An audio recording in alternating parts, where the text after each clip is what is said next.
أهلين، كيفكم بنات؟ إيش أخباركم؟ يا مساء الورد.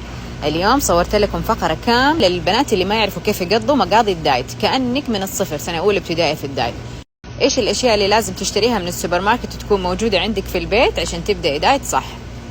الخطوة الأولى اللحوم، لازم يكون عندك صدور مثلا دجاج أو أفخاد، أي جزء أنت تحبيه، وممكن سمك مجمد، ممكن من هذه الأشياء الجاهزة عشان لو أنت مستعجلة وما عندك وقت تطبخي.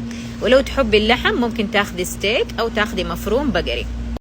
تاني شيء الكاربز، خدي لك أي نوع خبز أنت تحبيه، توست مثلا، وخدي شوفان وكورن فليكس ورز ومكرونة.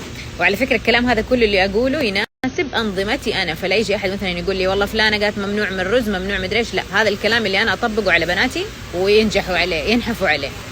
طيب ثالث شيء اللي هو الخضار، طبعا خدي الخضار اللي تحبيه عشان تسوي سلطات، الخضار المجمدة لو تبي تطبخي تحبي الخضار هذه، الفواكه اللي تحبيها. طيب ايش كمان يا بسمة؟ كمان تاخدي تونة، تاخدي فول، تاخدي حمص، المعلبات اللي تحبيها، تاخدي صوصات عشان ما يصير اكلك مرة ناشف ما له طعم، شطة، كاتشب، رانش، زيت زيتون تطبخي فيه، بس طبعا ممنوع المايونيز. طيب ايش اللي بعده؟ تاخدي بيض وتاخدي الاجبان، تحاولي تختاري قليلة الدسم، ممكن فيتا، شيدر، لبنة، زبادي، الاشياء اللي تحبيها، ولا تنسي الحليب.